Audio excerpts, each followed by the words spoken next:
इसलिए हमारा आपका उद्देश्य केवल शरीर की रक्षा करना ही नहीं है। इसमें जो सबसे महत्वपूर्ण और आवश्यक चीज़ है, इस शरीर में हमारी आत्मा भी है।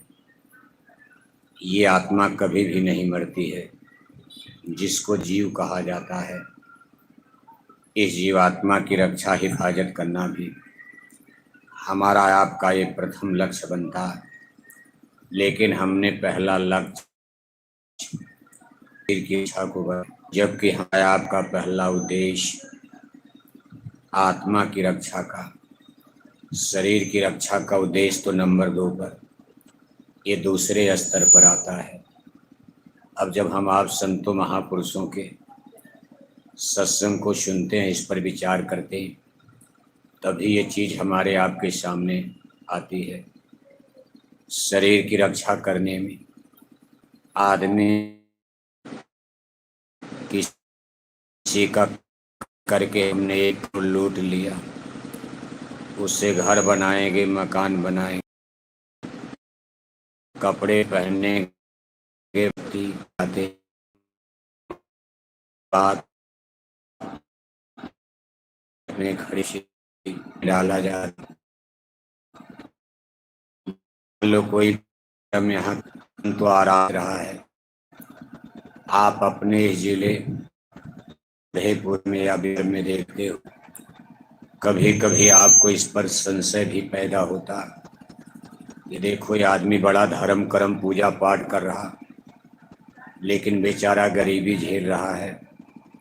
और ये आदमी दिन भर झूठ बोलता, जनता को धोखा देता है, कत्ल बलवा मचाता रहता। और इसकी मधेपुरा में, पटना में इतनी बड़ी बड़ी कोठियां बन गई, ये इतना बड़ा आदमी बन गया पैसा कमाकर। अब ये चीज़ आज तो अच्छी लगती है, लेकिन इसका जो अंतिम परिणाम होता है, जैसे रावण की लंका सोने की बन गई, लेकिन एक गलत रास्ते पर चलकर उन्होंने लंका के साम्राज्य का विस्तार किया था। और जब इसका परिणाम सामने आया तो सारा साम्राज्य देखते देखते नष्ट हो गया। रहा न कुल कोई रोवनिहारा, उनके कुल खानदान में कोई पानी देने वाला नहीं बचा। आज तक हम लोग दशहरे के मेले में रावण का पुतला जलाते रहते हैं। कितना उनका हर साल हिंदू जनता अपमान करती। वहीं देखो, उसी समय जिस समय रावण का इतना बड़ा साम्राज्य संसार में फैला हुआ था, उसी समय धरती पर सेबरी का भी जन्म हुआ था। सेबरी के पास कोठी हवेली नहीं, बल्कि मकान के नाम पर एक टूटी फूटी झोपड़ी थी। खाने के लिए भी घर में कुछ नहीं, किसी तरह उसको भोजन मिलता था। जिसमें भगवान रामचंद्र जी सेबरी की झोपड़ी में पहुँचते, सेबरी के घर में कुछ भी नहीं था। उसने जंगल के बेर ही उनको परोस दिया। फिर भी सेबरी का नाम इतिहास में अमर हो गया। और मौत के बाद जहाँ रावण को नरकों में जाना पड़ा, सेबरी को स्वर्ग और वैकुंठ भगवान राम ने भक्ति का अमर वरदान दे दिया। भले उस जन्म में सेबरी ने तकलीफ उठाई, लेकिन सदा सदा के लिए सेबरी का यानी कष्ट और क्लेश दूर हो गया। और रावण इस जन्म में इतना सुख भोगे, लेकिन रास्ता बुराई का, अधर्म का, पाप का पकड़ लिया। अब कितने जन्मों तक उनको कष्ट उठाना पड़ा। कहने का मतलब ये है, हमको आपको केवल प्रेजेंट यानी वर्तमान जीवन नहीं देखकर चलना चाहिए। हमारी आपकी यात्रा बड़ी लंबी है। ये जीवन तो एक पड़ाव है, आगे अभी आपको फिर चलना है। शरीर साथ छोड़ देगा, घर परिवार के लोग साथ छोड़ देंगे, संसार जगत साथ छोड़ देगा। शरीर को घर वाले ले जाकर नदी के किनारे, कहीं पेड़ के नीचे, जंगल में आग पर रख देंगे। ये जलकर मुट्ठी भर राख बन जाएगा। सूरज की तरह से चमकता चेहरा, सोने की तरह से चमकती काया शरीर, देखते देखते जलकर मुट्ठी भर राख बनी आग में भस्म हो गई। लेकिन जीव को तो ईश्वर की अदालत में खड़ा होना पड़ेगा। उसकी अदालत में जब तुम चढ़ोगे, पूछेगा हाकिम तो क्या तुम कहोगे? जिस दिन आपका हिसाब किताब मांगा जाएगा, जैसे आदमी यहाँ इतनी अंधेर मचाता है बंदूक राइफल टांग कर, जब मधेपुरा की सड़कों पर चलते 10 बंदूक आगे 10 बंदूक पीछे, आदमी को कौन कहे सड़कें कांप जाती हैं।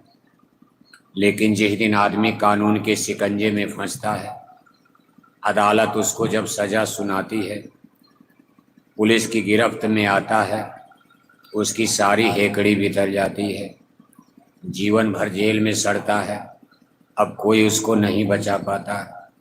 इसी तरह जब तक ये जीवन है तब तक तो आपको पूरी आज़ादी मिली हुई है। लेकिन उस दिन की आपको भी याद करनी है कि आपको बहुत दिन मधेपुरा में नहीं रहना है, रहना नहीं देश वीराना है।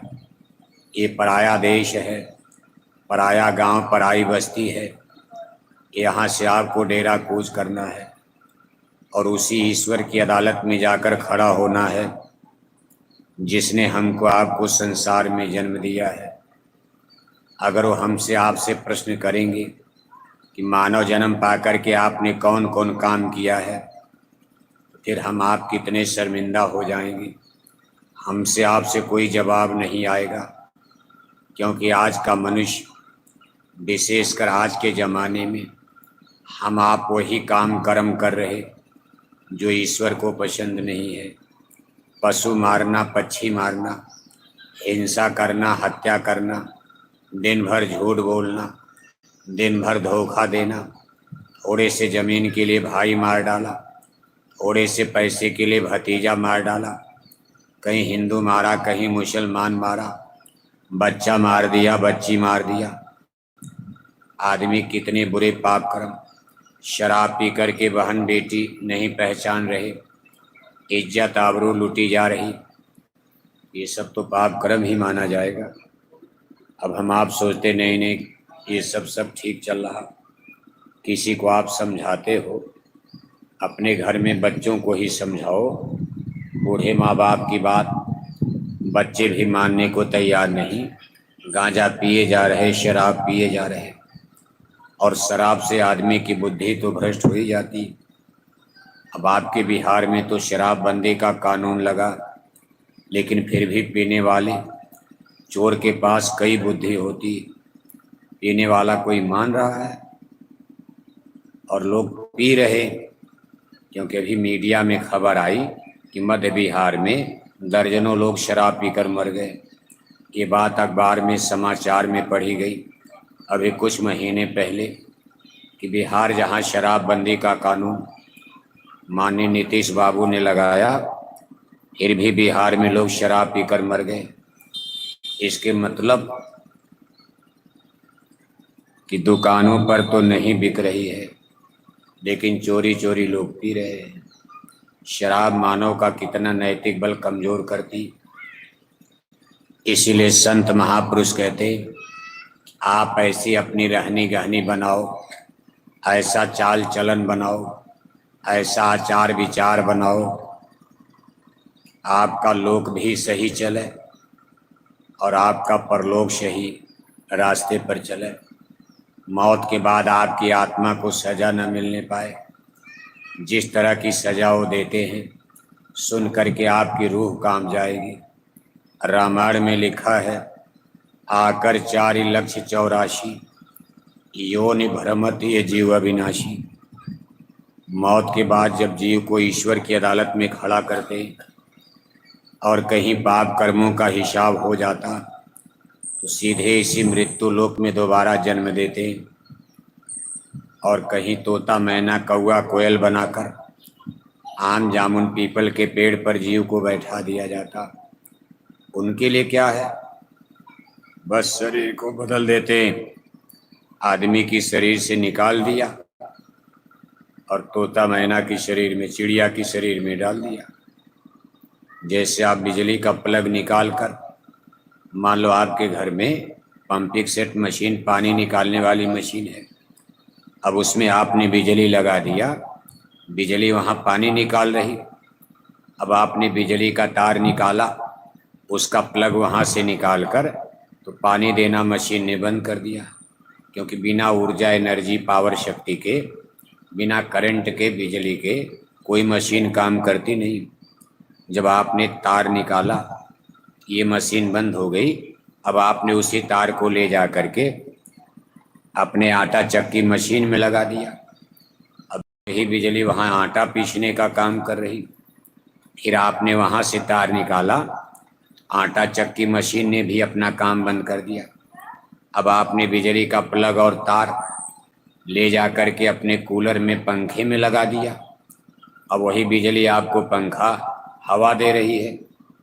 फिर आपने तार निकाल कर हीटर में लगा दिया, वही बिजली आपको गर्म हवा दे रही। आपने ले जा कर के एसी मशीन में लगा दिया, वही बिजली आपको ठंडी हवा देने लगी। अब देखो, मशीनें तो कई, लेकिन बिजली एक ही है। लेकिन जैसी मशीन वैसा काम करने लगी।